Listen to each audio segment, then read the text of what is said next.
Assalamualaikum warahmatullahi wabarakatuh. Bismillahirrahmanirrahim. Alhamdulillahirabbil alamin. Wa afdhalus sholati wa atammu taslimi ala sayyidina wa maulana Muhammadin khatamil anbiya'i wal mursalin wa ala alihi wa sahbihi ajmain. Rabbi shrah li sadri wa yassir li amri wahlul 'uqdatam min lisani yafqahu qawli wala haula wala quwwata illa billahil aliyil azim. Amma ba'du. Hadirin Bapak-bapak, saudara-saudara yang kami muliakan, jamaah Masjid Jami Darul Ilmi yang berbahagia. Dalam kesempatan siang kali ini saya akan baca salah satu hadis yang ada dalam kitab Bulughul Maram. Di dalam kitab Bulughul Maram ini karangan Ibnu Hajar Al-Asqalani itu meletakkan satu bab tentang al-janaiz, tentang jenazah. Kalau kajian kita atau hari Senin yang lalu saya baca hadis tentang peringatan junjungan kita Nabi besar Muhammad SAW untuk kita selalu dan banyak mengingat tentang kematian. Nah, untuk kali ini saya akan baca satu hadis yang datangnya dari sahabat Nabi yang bernama Maqil bin Yasar, ya. Wa an Maqil bin Yasarin anna Nabiyya sallallahu alaihi wasallam qala iqra'u ala mautakum Yasin. Di dalam riwayat yang lain iqra'u ala mautakum surat Yasin. Rawahu Abu Dawud wa Nasaiyu was-sahahu Ibnu Hibban. Bapak-bapak, saudara-saudara, hadis ini yang kata Nabi iqra'u ala mautakum Yasin. Iqra'u, bacalah oleh kalian. Ini redaksionalnya menggunakan jamak, makanya saya menerjemahkan tadi kalian, ya.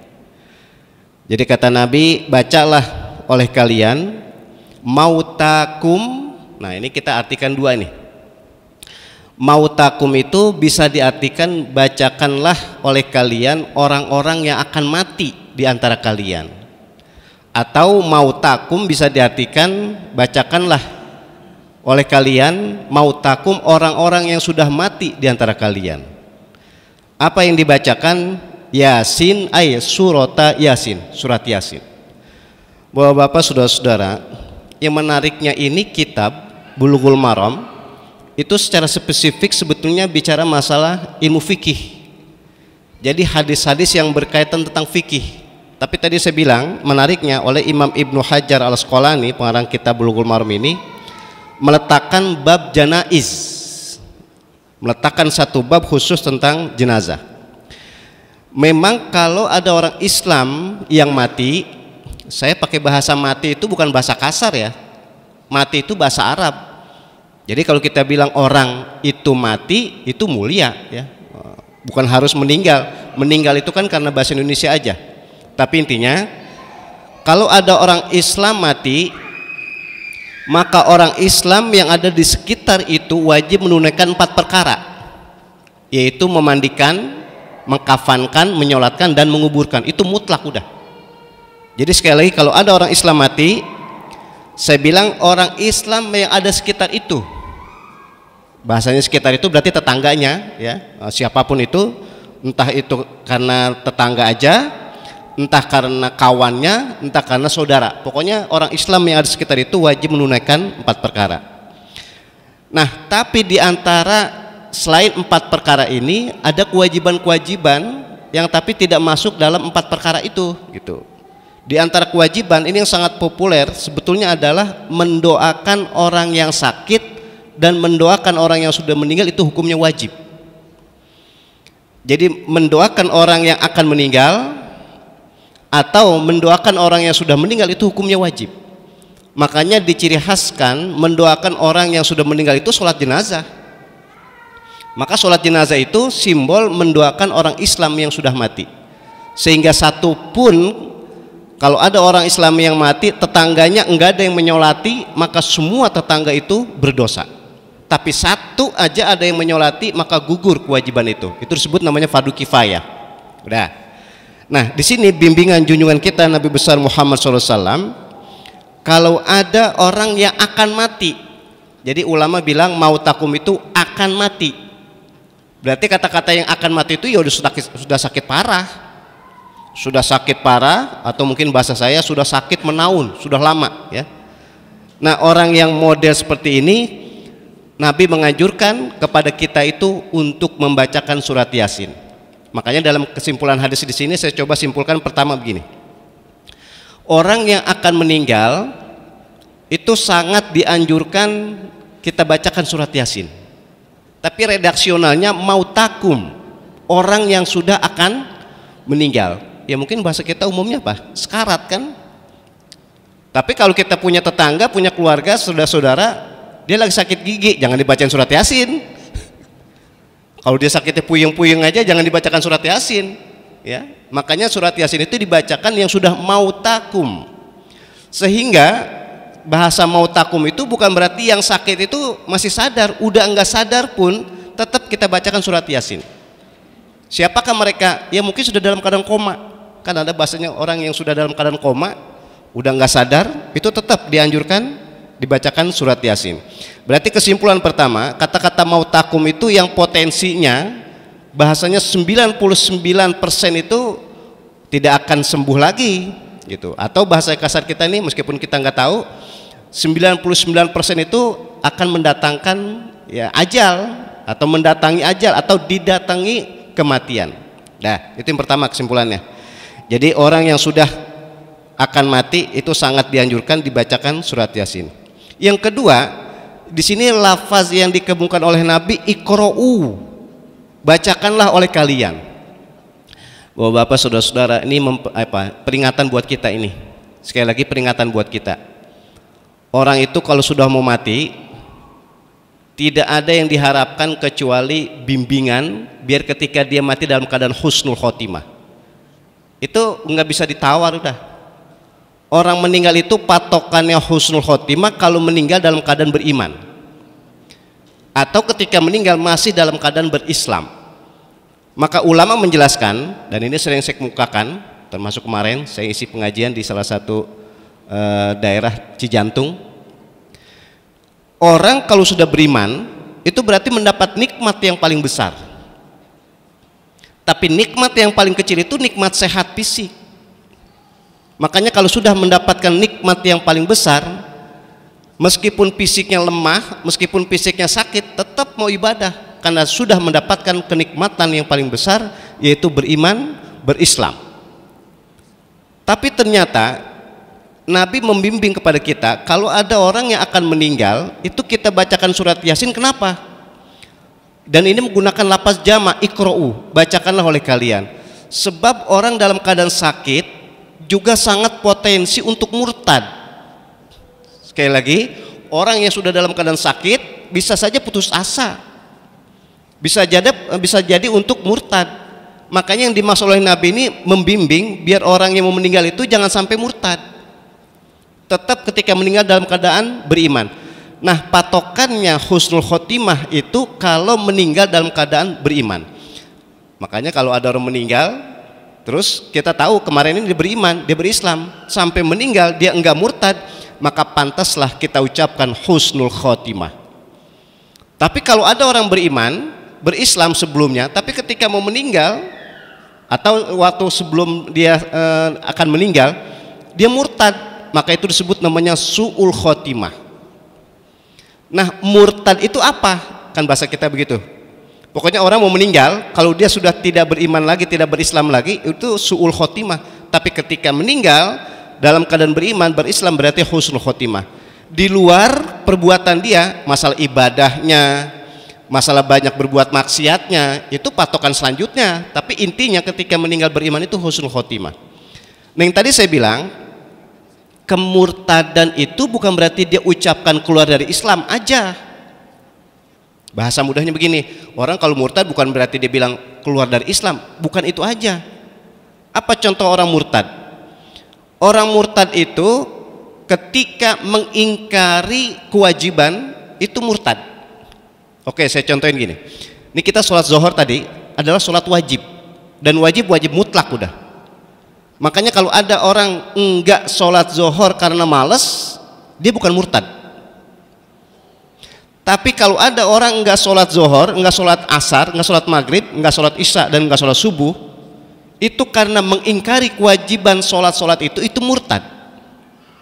Jadi mengingkari, artinya enggak menganggap wajib. Atau ketika mengingkari, menganggap tidak wajib puasa Ramadan, itu murtad. Atau mengingkari, mengatakan tidak wajib ibadah haji, itu murtad. Pokoknya intinya di dalam fikih, kalau yang sudah ditentukan kewajibannya kemudian ada orang mengingkari atau menganggap tidak wajib, itu berarti murtad. Nah, itulah yang menarik bahwa Bapak saudara-saudara yang tadi saya bilang, oleh Imam Ibnu Hajar Al-Asqalani, kitab Bulughul Maram ini diletakkan salah satu adalah tentang jenazah. Dan jenazah itu sangat mempengaruhi ketika dia akan meninggal gitu ya. Kalau dia mengingkari kewajiban-kewajiban, berarti dia murtad. Kalau murtad aslinya cara fikihnya, maka kita enggak wajib menunaikan 4 perkara tadi. Meskipun kita tahu latar belakangnya, kita tahu kemarin dia beriman, berislam, tapi ketika dalam keadaan mau meninggal dia keluar dari Islam atau dia murtad, maka secara refleks saja, secara otomatis saja kita enggak wajib menunaikan, memandikan, mengkafankan, menyolatkan, dan menguburkan. Enggak wajib lagi udah. Nah, itulah salah satu yang tadi saya bilang kesimpulan di dalam hadis di sini, kita dianjurkan bersama-sama, dan bersama-sama inilah yang disebut namanya fardu kifayah. Oleh karena itu bahwa Bapak saudara-saudara sekalian, tujuan adalah ketika orang dalam keadaan sekarat, orang dalam keadaan akan meninggal, kita bimbing dengan ayat-ayat suci Al-Quran, ya mudah-mudahan keislamannya terus gitu, maksudnya keimanan terus, apapun yang dia derita, sakit apapun yang dia alami, itu tidak menyebabkan dia murtad ya. Itu yang dimaksud bimbingan yang diajar oleh Nabi kita Muhammad SAW. Orang yang akan mati dibimbing dengan membaca ayat-ayat suci Al-Quran. Ternyata ayat-ayat suci Al-Quran itu bukan harus surat Yasin aja, surat-surat yang lain boleh. Dan sehafal kita hafalnya surat Al-Ikhlas, ya baca surat Al-Ikhlas. Kita hafalnya surat Al-Fatihah aja, ya baca surat Al-Fatihah aja. Atau kita mungkin hafalnya surat atau juz amma semuanya, ya kita baca semua juz amma. Nah, yang ingin saya teruskan, ini bahasa saya nih, kenapa kok Nabi bilang spesifik banget nyebut surat Yasin? Nabi nggak bilang begini, Iqra'u ala mautakum surat Al-Baqarah atau suratul Luqman atau suratul Nisa dan seterusnya. Tapi Nabi secara khusus bilang surat Yasin. Bahwa Bapak saudara-saudara, sering saya katakan, kita punya ulama, sekali lagi namanya Asy-Syaikh Nawawi Al-Bantani ya, tepatnya dari daerah Tanara itu. Beliau ini Syekh Nawawi Al-Bantani gurunya Mbah Hasyim Asy'ari, pendiri Nahdlatul Ulama, dan juga gurunya Mbah Dahlan, pendiri Muhammadiyah gitu. Dan beliau Syekh Nawawi Al-Bantani banyak karangan-karangannya ya, dan ternyata karang-karang itu menjadi berkah sampai sekarang itu dipakai di seluruh dunia Islam. Yang ingin saya kemukakan begini, kata beliau, kata Asy-Syaikh Nawawi Al-Bantani banyak dalam kitabnya, di antara kitab Bahjatul Wasail, bahwa surat Yasin itu qalbul Quran. Jadi surat Yasin itu adalah jantungnya atau hatinya Al-Quran. Makanya ketika kita dalam keadaan senang, bahasa saya ini, kita dalam keadaan senang, kita dalam keadaan gembira, kita dalam keadaan sukses, itu sangat dianjurkan membaca surat Yasin. Kebalikan, ketika kita dalam keadaan duka, dalam keadaan susah, dalam keadaan risau, pun sangat dianjurkan membaca surat Yasin. Karena surat Yasin itu jantungnya atau hatinya Al-Quran. Makanya intinya bahwa Bapak saudara-saudara ini menarik nih. Kita kalau sholat maghrib di mana saja, sholat isya, sholat subuh di mana saja yang suara imam itu sangat dianjurkan dikeraskan, hampir-hampir nggak ada setelah membaca Al-Fatihah membaca surat Yasin yang nggak tuntas. Maksudnya begini, surat Yasin itu kan ada 83 ayat. Nggak ada imam habis baca Fatihah, baca surat Yasin cuma 5 ayat aja, nggak ada. Atau baca 10 ayat aja, nggak ada. Makanya membaca surat Yasin itu hampir-hampir nggak ada yang nggak tuntas. Ini saya katakan bisa kayak kita di Jakarta, kita di daerah mana, bahkan di luar negeri, itu kalau habis baca surat Al-Fatihah membaca surat yang lain, tapi tidak ada yang membaca surat Yasin kecuali harus tuntas. Saya katakan sekali lagi, nggak ada membaca surat Yasin 5 ayat aja, 10 ayat aja, nggak ada. Kalau mau tuntas, ya semuanya 83 ayat. Kenapa kok hampir-hampir? Saya bilang hampir-hampir ya, tapi andai kata ada, ya di luar pengetahuan kita. Sholat maghrib atau sholat subuh, habis baca Fatihah, baca surat Yasin. Tapi saya yakin nggak ada yang nggak hatam. Kalau surat-surat lain kan biasa, surat Al-Baqarah yang dibaca 5 ayat aja, 10 ayat aja, atau mungkin surat An-Nisa, surat yang lain lah, kadang dibaca cuma 4-5 ayat. Tapi kalau surat Yasin nggak ada yang nggak hatam. Nah ini salah satu tadi begini, surat Yasin itu qalbul Quran, kata Asy-Syaikh Nawawi Al-Bantani, jantung atau hatinya Al-Quran. Itu akan bermakna, akan mempunyai pengaruh itu kalau dibaca dari awal sampai akhir. Itu dari lafaz Yasin sampai fasubhanalladzi biyadihi malakutu kulli syai'in wa ilaihi turja'un. Ini dibaca kalau komplit itu akan nyambung, karena surat Yasin itu ayat yang satu dengan ayat yang lain ada keterkaitan. Kalau nggak dibaca tuntas itu akan terputus riwayatnya, akan terputus maksudnya, akan terputus hikmatnya. Sehingga kita dibimbing nih oleh ulama-ulama, oleh guru-guru kita, termasuk orang-orang tua kita, itu kalau baca surat Yasin ya harus tuntas. Kalau mau dibaca ya selesai, kalau nggak dibaca ya udah gitu. Kecuali kalau dalam pengajian dan sebagainya itu dibaca paling untuk membahas dan sebagainya. Tapi kalau untuk membaca biasanya tuntas. Nah kembali ke tadi, kenapa Nabi secara khusus spesifik menyebut surat Yasin? Karena tadi kata Asy-Syaikh Nawawi Al-Bantani, surat Yasin itu adalah jantungnya atau hatinya Al-Quran. Berarti kalau kita dalam keadaan senang kita baca surat Yasin, dalam keadaan duka tetap baca surat Yasin. Sebab intinya surat Yasin itu mengingatkan bahwa kehidupan kita di dunia ini sementara, itu intinya. Jadi kenapa surat Yasin dikatakan qalbul Quran? Mengingatkan bahwa kehidupan kita di dunia ini serba sementara,